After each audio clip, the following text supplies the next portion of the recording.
नमस्कार, मैं हूं आपके साथ शिप्रा झा और आप देख रहे हैं देश का सबसे पहला समझाने वाला बुलेटिन। लेकिन आज से खबर के साथ चुनाव की चाल भी आपको समझाएंगे। मतलब आप देख रहे हैं चुनाव से जुड़ा सबसे पहला चुनावी बुलेटिन। चुनाव की चाल तो समझिए। देखिए, बिहार में चुनाव है और चुनावी साल तूफानी गति से चली जा रही है। बीजेपी चाल चल रही है, जेडीयू चाल चल रही है, आरजेडी चाल पर चाल चल रहा है, तो जन सुराज की टीम भी चाल से कमाल करने की जुगत में है। और हमारी नजर चुनाव की हर एक चाल पर है, तो चुनाव से जुड़ी हर एक खबर को आपको दिखाएंगे। खबर के अंदर की एक एक चाल आपको समझाएंगे। बस आप देखते रहिए देश का सबसे पहला चुनावी चाल को समझाने वाला बुलेटिन, चुनाव की चाल तो समझिए।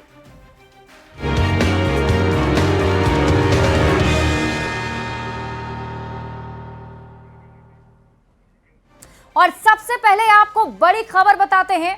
रेल मंत्री अश्विनी वैष्णव ने बड़ा बयान दिया है। दीपावली और छठ के अवसर पर बिहार के लिए ट्रेनें चलाई जाएंगी। मतलब अब बिहार आना जाना लोगों के लिए आसान हो गया है। देखिए, 12,000 से अधिक ट्रेन सेवाएं चलाई जाएंगी 13 से 26 अक्टूबर और आगे की यात्रा के लिए ये ट्रेन चलेंगे 17 नवंबर से 1 दिसंबर तक वापसी की यात्रा, जिसमें 20% छूट भी। 4 अमृत भारत ट्रेन का भी ऐलान रेलवे की तरफ से किया गया है। रेल मंत्री अश्विनी वैष्णव ने इसको लेकर बयान दिया। गया जी से दिल्ली के लिए अमृत भारत स्पेशल ट्रेन चलाए जाएंगे। सहरसा से अमृतसर के लिए अमृत भारत स्पेशल ट्रेन चलेगी, तो छपरा से दिल्ली के लिए अमृत भारत स्पेशल ट्रेन चलनी है। मुजफ्फरपुर से हैदराबाद के लिए अमृत भारत ट्रेन चलने वाली है, तो वैशाली से भी चलेगी बुद्ध सर्किट ट्रेन, जो हाजीपुर, पाटलिपुत्र, नालंदा, राजगीर और गया सहित भगवान बुद्ध से जुड़े अनेक स्थलों को जोड़ेगी। पूर्णिया से पटना के लिए चलेगी वंदे भारत एक्सप्रेस। रेल मंत्री अश्विनी वैष्णव ने केंद्रीय मंत्री ललन सिंह, बिहार के डिप्टी सीएम सम्राट चौधरी, जेडीयू सांसद संजय झा और डॉक्टर संजय जायसवाल के साथ ये बड़ी घोषणा की है। हर बार छठ और दीपावली के मौके पर ऐसा देखने को मिलता है, जब लोगों को दिक्कतों का सामना करना पड़ता था। दीपावली और छठ के आगामी 2 बड़े त्यौहार हैं। इसके लिए विशेष व्यवस्था की जाए, ऐसी डिस्कशन में आया। और साथ ही साथ ये भी ध्यान रखा जाए कि किस तरह से हमारे यात्रियों को रिटर्न जर्नी में सुविधा हो। तो इस चर्चा के बाद में ये तय हुआ कि आगामी दीपावली और छठ के लिए 12,000 स्पेशल ट्रेन्स चलाई जाएंगी। 12,000 स्पेशल ट्रेन्स, जिससे कि यात्रियों को इन 2 बड़े पर्वों पर किसी भी प्रकार की असुविधा न हो, विशेषकर दीपावली और छठ, जो कि देश के लिए बहुत महत्वपूर्ण त्यौहार है। एक एक्सपेरिमेंटल बेसिस पे बहुत अच्छा इस बार एक नई पॉलिसी लाए हैं कि जो रिटर्न जर्नी होगी उसमें कंफर्म टिकट दिया जाएगा। जो 13 से 26 अक्टूबर के बीच में ऑनवर्ड जर्नी करेंगे और 17 नवंबर से 1 दिसंबर के बीच में रिटर्न जर्नी करेंगे, उनको कंफर्म टिकट दिया जाएगा और रिटर्न जर्नी पे 20% का डिस्काउंट दिया जाएगा। ये प्रयोग भी इस फेस्टिवल सीज़न में किया जा रहा है साथियों। और आज भी तय हुआ कि 4 अमृत भारत एक्सप्रेस ट्रेन्स गया जी से दिल्ली, सहरसा से अमृतसर, छपरा से दिल्ली और मुजफ्फरपुर से हैदराबाद, मैं रिपीट कर रहा हूँ, अमृत भारत एक्सप्रेस 4 नई चालू की जाएंगी। तो बिहार के लिए 12,000 ट्रेन वाली चुनावी चाल को अब आप समझ लीजिए। देखिए, बिहार में इसी साल विधानसभा का चुनाव है। अक्टूबर नवंबर में चुनाव हो सकते हैं, ऐसा अनुमान लगाया जा रहा है। अक्टूबर नवंबर में ही दीपावली और छठ पूजा का त्योहार भी है। तो दीपावली और छठ में लाखों ऐसे बिहारी हैं जो प्रदेश से वापस अपने घर लौटते हैं। मोदी सरकार ने सुविधा वाली बहुत बड़ी चुनावी चाल चल दी है। बिहार के लिए बड़े पैमाने पर ट्रेन चलाने का ऐलान कर दिया है। बिहार के लिए अब बताया जा रहा है कि 12,000 से अधिक ट्रेन चलाई जाएंगी। तो स्पेशल ट्रेनों की वजह से बिहार लौटने वालों को राहत मिलने वाली है। लोग अब आराम से त्योहार के लिए बिहार आ सकेंगे और हिस्सा ले सकेंगे। समझने वाली बात यह है कि जो लोग बिहार लौटेंगे वो चुनाव में भी हिस्सा लेंगे। तो मोदी सरकार से जो सुविधा मिली है उसका लाभ मिलेगा तो लोग खुश होंगे और इसका असर वोटिंग पर पड़ सकता है। जो सुविधा देगा लोग उसको ही वोट देते हैं। तो ऐसे में इस बार चुनावी चाल इसे लेकर सरकार की तरफ से चली गई है, जिसमें अब यात्रियों को सुविधा देने की बात कही जा रही है। बढ़ते हैं आगे और बात अगली खबर की। केंद्रीय गृह मंत्री अमित शाह ने विपक्ष के हंगामे के बीच लोकसभा में 130वां संशोधन विधेयक पेश कर दिया है। प्रधानमंत्री, मुख्यमंत्री या किसी मंत्री को अपराध में शामिल होने पर 30 दिन के भीतर पद छोड़ना होगा, वरना 31वें दिन उन्हें पद से बर्खास्त कर दिया जाएगा। यानी अब कोई भी नेता जेल से सरकार नहीं चला पाएंगे। सबसे पहले आप ये रिपोर्ट देखिए, फिर चुनावी चाल आपको समझाएंगे। और जब तक मैं कोर्ट से निर्देश नहीं हुआ, कोई संविधान अरविंद केजरीवाल के जेल से दिल्ली की सरकार चलाने वाली बात तो आपको याद ही होगी, लेकिन अब कोई भी नेताजी जेल से सरकार नहीं चला पाएंगे, क्योंकि पीएम मोदी की सरकार ने सियासत में शुद्धिकरण को लेकर बुधवार को सबसे बड़ा दांव खेला। मानसून सत्र के दौरान लोकसभा में विपक्ष के भारी हो हंगामे के बीच केंद्रीय गृह मंत्री अमित शाह ने 130वां संविधान संशोधन बिल पेश किया। इस बिल की सबसे बड़ी बात यह है कि यदि कोई प्रधानमंत्री या मुख्यमंत्री किसी गंभीर अपराध में गिरफ्तार होते हैं, लगातार 30 दिन तक जेल में रहते हैं, तो उन्हें पद छोड़ना होगा या फिर उनकी सरकार को बर्खास्त कर दिया जाएगा। मुझ पर झूठे आरोप लगाए, तब अरेस्ट होने के पहले मैंने नैतिकता के मूल्यों का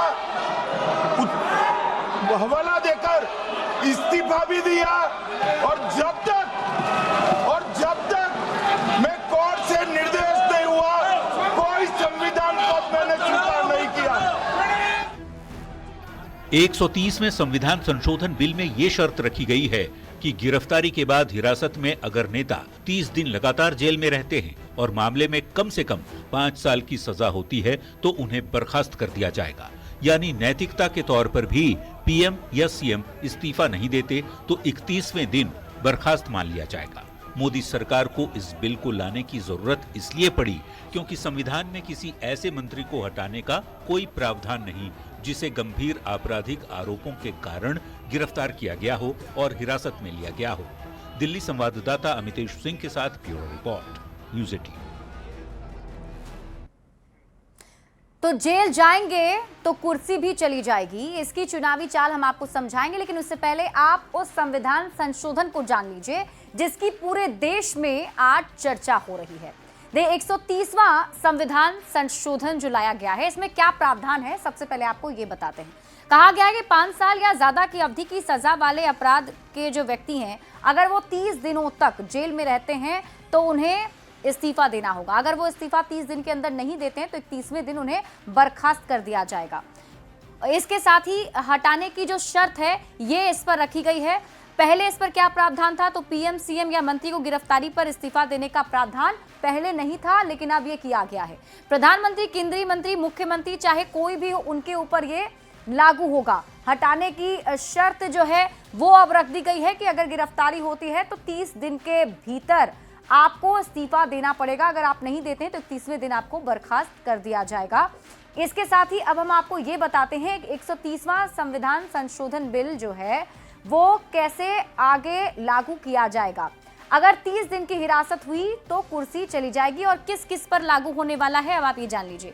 प्रधानमंत्री पर, केंद्र में जो मंत्री हैं उनके ऊपर, मुख्यमंत्री के ऊपर और राज्य में जो मंत्री हैं उन पर भी ये लागू होगा। मतलब अगर कोई भी इनमें से जेल जाते हैं 30 दिन तक के लिए, अगर उन्हें सजा होती है तो उन्हें 31वें दिन बर्खास्त कर दिया जाएगा। इसके अलावा आपको बताते हैं 130वां संविधान संशोधन की जरूरत आखिर क्यों पड़ गई, क्या वजह रही। देखिए, एक केजरीवाल के मामले से आप समझिए, 156 दिन तक जेल में रहे, लेकिन दिल्ली के सीएम पद से केजरीवाल ने इस्तीफा नहीं दिया। जिसके बाद गिरफ्तारी के 8 महीने तक, सेंथिल केस में भी कुछ ऐसा ही हुआ था, गिरफ्तारी के 8 महीने तक तमिलनाडु के मंत्री सेंथिल बालाजी ने इस्तीफा नहीं दिया था। मतलब जेल चले गए लेकिन उन्होंने इस्तीफा नहीं सौंपा। तो ऐसे में जेल में जाएंगे तो कुर्सी की चुनावी चाल अब आप समझिए।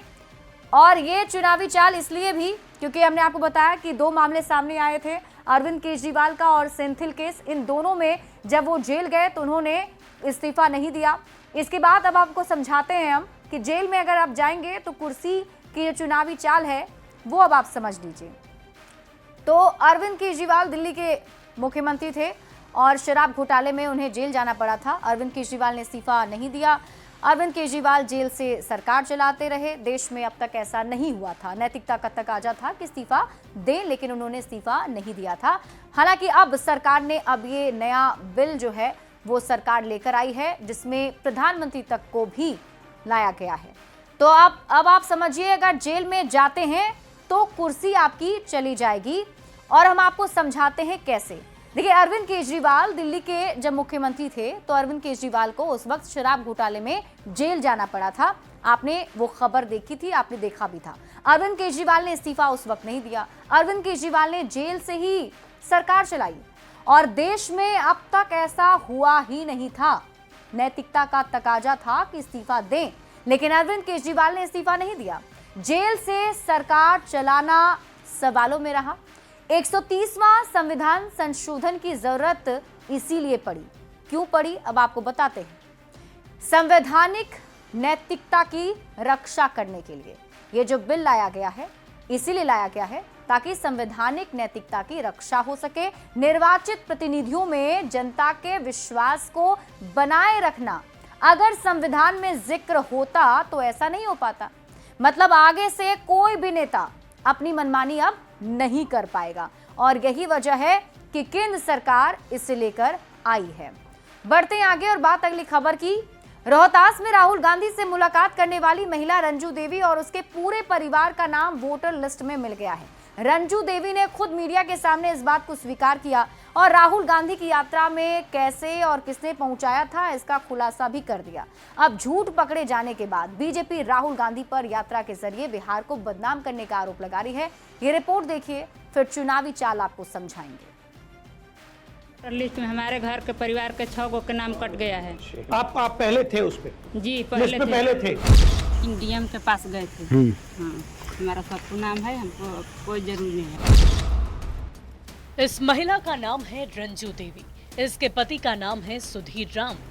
रोहतास में नौहट्टा के चपला गांव की रहने वाली है। यही वो महिला है जिसने राहुल गांधी के सामने दावा किया था कि इसके और इसके परिवार के 6 लोगों का नाम वोटर लिस्ट से कट गया है।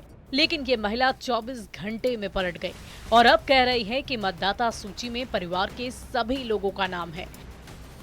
राहुल गांधी के पास तो गांव के जो वार्ड थे, सचिव थे वार्ड के, उन लोग लिया गया था। रंजू देवी का दावा है कि गांव के वार्ड सदस्य राहुल गांधी के पास लेकर गए थे, जिसके झूठे दावे से राहुल गांधी ने निर्वाचन आयोग पर वोट चोरी के आरोप लगाए। सनसनीखेज आरोपों की सच्चाई सामने आने के बाद एनडीए राहुल गांधी पर हमलावर हो गया है। वोटर अधिकार यात्रा को नौटंकी बता रहा है। बिहार की जनता को गुमराह करने के लिए पहुंचे। बिहार की जनता सब जानती है, 40 वर्षों तक कांग्रेस ने बिहार को लूटा। हालांकि राहुल गांधी अभी भी वोट चोरी के मुद्दे को सच ठहरा रहे हैं, चुनाव चोरी का आरोप लगा रहे हैं। Very good. बिहार में तो अब सब लोग कह रहे हैं वोट चोरी, वोट चोरी, वोट चोरी, और ये रियलिटी है। ऐसे में सवाल है कि राहुल गांधी आखिर किस बुनियाद पर ये आरोप लगाते हैं, क्योंकि रंजू देवी की सच्चाई ने इस मुद्दे को ही कमजोर साबित कर दिया है। लिहाजा सत्ता पक्ष पूछ रहा है कि क्या वोटर अधिकार यात्रा का मकसद निर्वाचन आयोग के खिलाफ भ्रम फैलाना और बिहार को बदनाम करना है। सासाराम से संवाददाता अजीत कुमार और दिल्ली संवाददाता अमितेश सिंह के साथ ब्यूरो रिपोर्ट, न्यूज़ 18। तो वोटर के नाम पर वोट वाली चुनावी चाल को अब आप समझ लीजिए। देखिए, राहुल गांधी निर्वाचन आयोग पर लगातार निशाना साध रहे हैं। किस तरीके से राहुल गांधी हमलावर हैं, ये हर रोज उनके बयान से दिख जाता है। राहुल गांधी बिहार के एसआईआर पर भी सवाल खड़े कर रहे हैं। लोगों को बताने की कोशिश में हैं कि उनका वोट काटा जा रहा है। लोगों से कहवाया जा रहा है कि वोट काटे गए हैं। रोहतास की जो रंजू देवी फिलहाल सुर्खियों में बनी हुई हैं, उन्होंने पहले कहा था कि उनका वोट कटा है, लेकिन फिर रंजू देवी का वोटर लिस्ट में नाम आ गया, यानी कि राहुल गांधी का जो दावा था वो फेल साबित हुआ है। तो सवाल है कि क्या वोटर के नाम पर वोट वाली चुनावी चाल चली जा रही है? राहुल गांधी क्या ऐसे ही बदनाम करने की कोशिश कर रहे हैं? ये सवाल उनसे पूछा जा रहा है।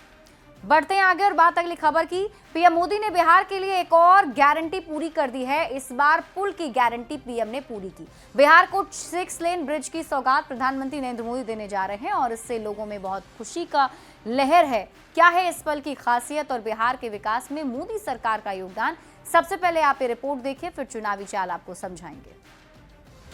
ये पुल देश का सबसे चौड़ा 6 लेन वाला ब्रिज है, जिसकी सौगात पीएम मोदी बिहार वासियों को देने जा रहे हैं।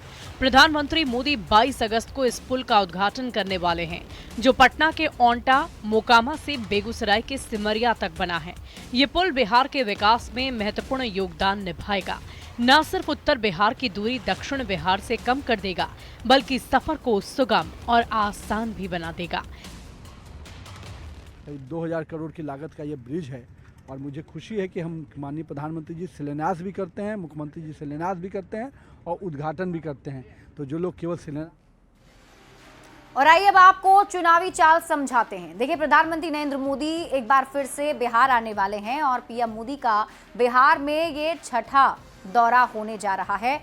मतलब प्रधानमंत्री नरेंद्र मोदी 6वीं बार बिहार आने वाले हैं। तो ऐसे में बड़ी सौगात भी वो बिहार के लिए लेकर आए हैं। यानी कि प्रधानमंत्री नरेंद्र मोदी जब भी बिहार आते हैं, आपने देखा है अब तक वो इस साल में लगभग 5 बार आ चुके हैं और ये 6ठी बार है जब पीएम मोदी बिहार आएंगे। और बिहार के गया जी में प्रधानमंत्री नरेंद्र मोदी का ये बड़ा कार्यक्रम होने जा रहा है, जिसके लिए पूरी तैयारी भी की जा रही है और बीजेपी लगातार इसको भव्य बनाने की तैयारी में जुटी है। तो बिहार में चुनाव है और चुनावी साल में प्रधानमंत्री नरेंद्र मोदी 6ठी बार बिहार आ रहे हैं। इससे पहले कब आए आपको बता देते हैं। 24 फरवरी को भागलपुर आए थे, फिर 24 अप्रैल को मधुबनी आए थे, 30 मई को रोहतास में रैली थी, 20 जून को फिर वो सिवान आए और 18 जुलाई को मोतिहारी आए थे और 22 अगस्त को गया जी पीएम मोदी आने वाले हैं।